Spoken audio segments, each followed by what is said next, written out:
नमस्कार दुनिया हालचाल को स्वागत करुछि मु संजय। आसंतु नजर पकाइबा वर्तमान मुख्य खबर उपरे। उत्तराखंड प्रसिद्ध शैवपीठ केदारनाथ को संजोग करथिबा मुख्य रास्तार भूस्खलन फल भूस्खलन जो रास्तार उभय पार्श्व सहर्ष श्रद्धालु अटकी रही बेले स्थानीय प्रशासन पक्षर केदारनाथ यात्रा को स्थगित रखा जायछि।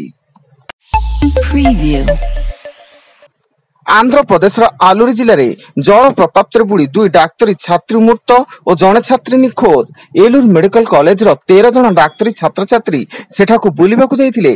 तेबे जल प्रपात निकट रे समस्ते बसिथिया बेले हठात प्रखर स्रोतर जल आसिबारु 4 जन छात्री और जड़े छात्र पानी रे भासी जाइथिले।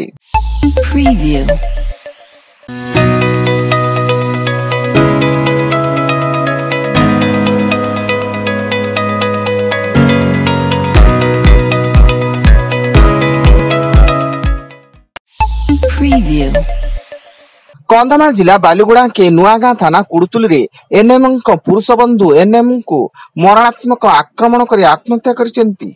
से एनएम को क्वार्टर्स भितर आत्महत्या करथिया बेले घटनास्थल रे पुलिस मृतदेह उद्धार करी तदंत जोरदार करिछि। स्थानीय लोकंक कहबा अनुसार एनएम जनक विवाहित थिया बेले गत 5 वर्ष उभयंक मध्य संपर्क रहिथिला।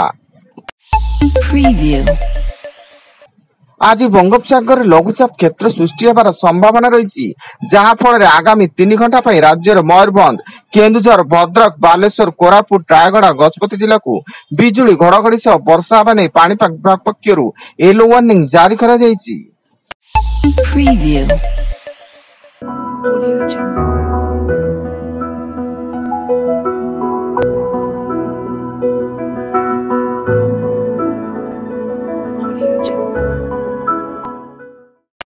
Preview. Audio Jungle.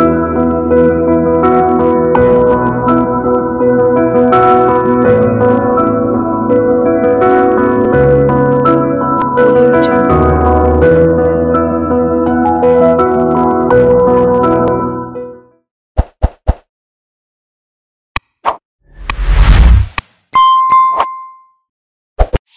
Preview.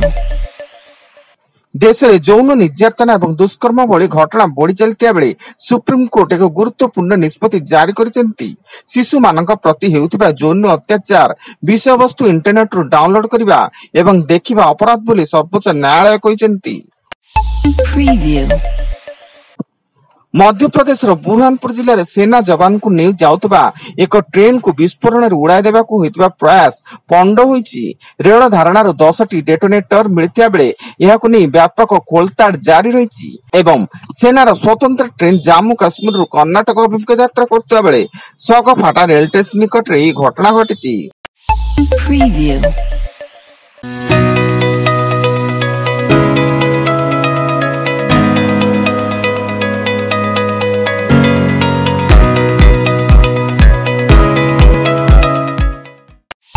Preview.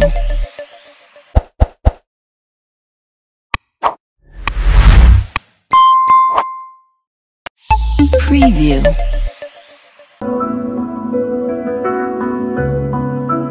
Audio Jungle.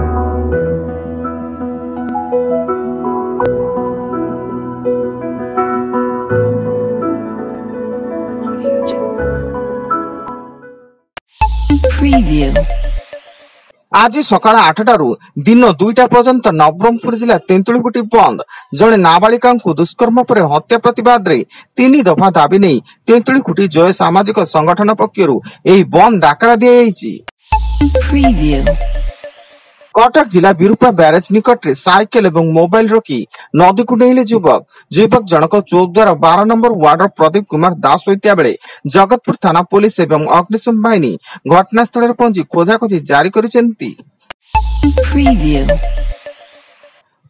Baleshwar जिला सिलाम थाना अंतर्गत महापदा ग्राम रे अंगनवाड़ी कर्मी उर्मिला सामल को ग्रामवासी गचरे बांधी निस्तुक माड़ मारिबा घटना पुलिस 3 जन अभियुक्त को गिरफ्त करिछि।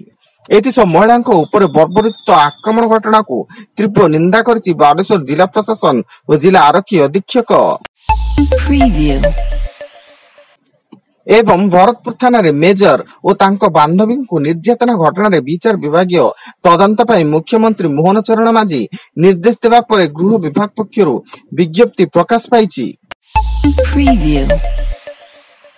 ବର୍ତ୍ତମାନ ପାଇଁ ଏତିକି। ଅଧିକ ନ୍ୟୁଜ ଅପଡେଟ୍ସ ପାଇଁ ଭିଜିଟ୍ କରନ୍ତୁ ଆମ ୱେବସାଇଟ www.duniyahalchal.in। ଧନ୍ୟବାଦ।